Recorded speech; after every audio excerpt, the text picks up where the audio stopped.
Okay, so it seems like the United States government is having another hissy fit. And this time, they're pulling out of the defense board that Canada and the US have had since like 1940. I mean, this just really proves that no matter how long of a friendship or partnership we've had, nothing is safe when it comes to the United States. But I find it ironic that this defense board was actually created to protect Canada and the United States from potential enemies. And the biggest enemy we have right now is the country that we're partnered with on this defense board. So is this a real threat to Canada? I don't know, I'm not an expert in this stuff. But then again, the Department of War could be drunk texting right now, and nothing comes out of this. But I want to show another Canadian content creator and her opinion on this. And if you want more Canadian content, stuff that maybe I don't cover, I would highly recommend to subscribe to her channel.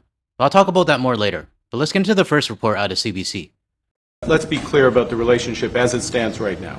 The Canada-US relationship is facing yet another challenge, with the Trump administration pulling back from a government working group dedicated to North American defense. My initial reaction is stupid foolishness. Once again, the Americans want to talk to themselves instead of talking to other people. The announcement came on social media. Canada has failed to make credible progress on its defense commitments, said a senior U.S. official. Now, if I remember correctly, I think back in March, Canada actually reached the 2% that the United States has been whining about. But how this affects the Permanent Joint Board, I don't know. If you want a deep dive on this topic, I'm pretty sure the Bill Kelly podcast will have a video coming out soon, and I'll be looking out for that as well. But I want to focus on the erratic and arrogant behavior of the United States towards their quote-unquote friends. And this is just adding to the pile of things that we cannot trust them with anymore.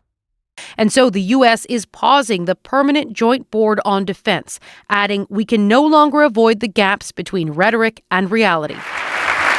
The post also includes a link to the Prime Minister's pointed critique of Trump's disruptive foreign policy. We are in the midst of a rupture, not a transition. Wow, they're still pissed off about this, eh? You know what all of this is? It's just really taking years and decades, even generations of bullying from a country.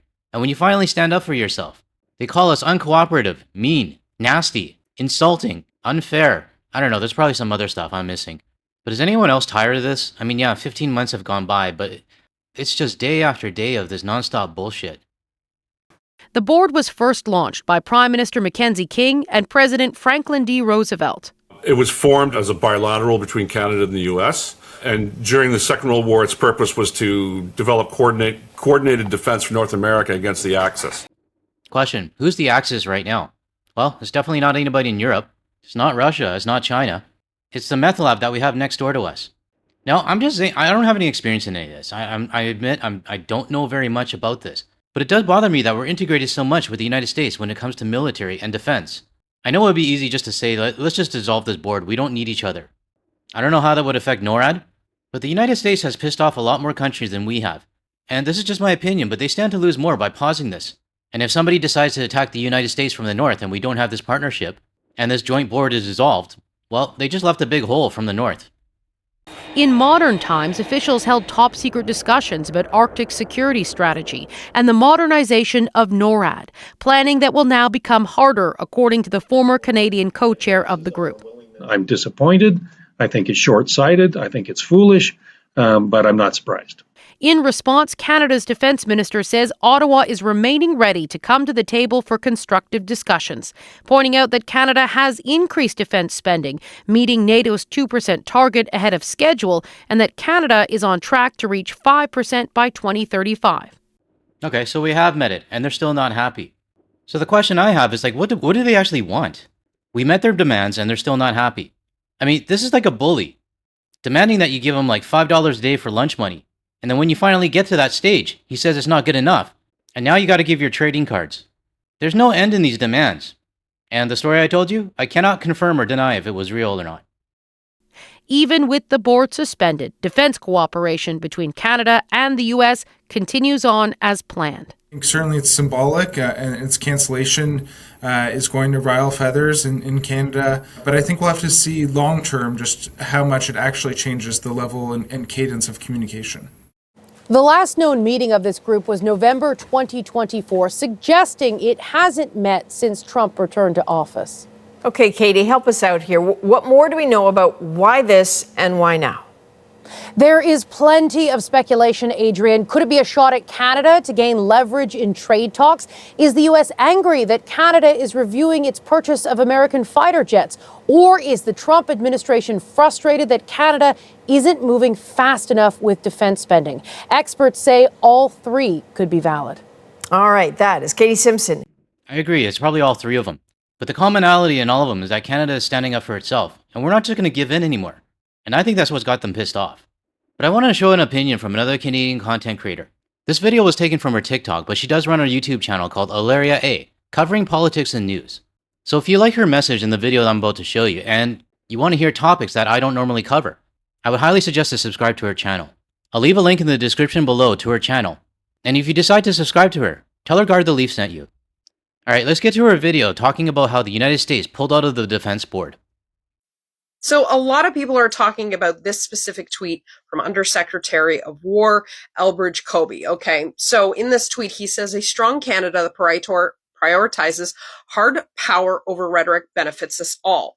Unfortunately, Canada has failed to make credible progress on its defense commitments. The DOW is pausing the Permanent Joint Board of Defense to reassess how this forum benefits shared North American defense. We can no longer avoid the gaps between the rhetoric and reality. Real powers must sustain our rhetoric with shared defense and security responsibilities. I'm just going to pause it here for a moment, but does anybody else find it ironic whenever you hear a US government official saying that they can no longer tolerate the rhetoric? I mean, who's the one that's actually doing the rhetoric? Who's the one that's doing, like, the threats? I mean, the amount of gaslighting at this point is just comedic. So I know your first question is going to be, what is the Permanent Joint Board on Defense group? Okay, so this is a group between Canada and the United States that was started back during the 1940s because of World War II. And basically, it is a group where Canada and the United States get together and say, hey, so what are we going to do to make sure we protect ourselves? You know, we've got the Arctic up north that we have to worry about. We have our borders that we need to worry about. We need, we have our NORAD that we've got, so they get together and they decide how we're going to protect North America. Now, like I said earlier, who does Canada need protection from? It's not China. It's not Russia. It's the country that we're in this joint board with. I mean, that must be a weird conversation for those that are working at NORAD. I mean, at least for the Canadians, it'd be like, how do I protect myself from you guys? So basically what that tweet said is that they are pausing this really old defense meeting that we get together and have because they think that Canada has not made any progress in terms of our defense spending, which is bull. We have spent we met our 2% goal that we set last year for our defense spending in order to start meeting what's required of us through NATO. Okay. So for him to say that there's no progress at all is bull. It's absolute bull. We have a budget for $63 billion towards our defense spending. And he's sitting there and saying that there's no. That is some bull. That is some bull. And as usual, the Trump administration is saying they're pausing the meeting. They're not saying they're pulling out of this. They're not saying that they're dissolving the group. They're saying they're pausing and reassessing. You know what that means? The same thing that every other thinly veiled threat that comes out of Donald Trump means. Nothing. And I agree with Alleria on this as well. If you ask me, this joint board, the processes, the procedures, the responsibility between the two countries, it's been going on since the 40s. I honestly think the Department of War doesn't understand the implication of actually, rupturing this. And my guess, this is just a negotiation tactic. And just like every other time, Taco Tuesday will wrap some other deal around this and say that Canada gave in, and that he fixed a problem that wasn't even a problem to begin with. I mean, at this point, the only thing that really actually has stuck that he has held on to is some of the tariffs, because even those have been up and down and gone and left and right. Put your left foot in, you put your left, Seriously, all these people that are tweeting about this is on Carney and he has destroyed the relationship with No, this is the Trump administration thinking that they have cards to try and go after us because we have Kuzma negotiations coming up. And it is, again, a very thinly veiled threat, which is going to amount to nothing as usual because the United States needs us. All of the defense negotiations that we have, all of the defense plans that we have together, all of the agreements that we have together, the United States needs them. First of all, We have NORAD. That is their defense if somebody decides to shoot a nuclear weapon at them, right? And suddenly they think that they don't need that? Hello? You've been concerned about Iran adding nuclear weapons for how long?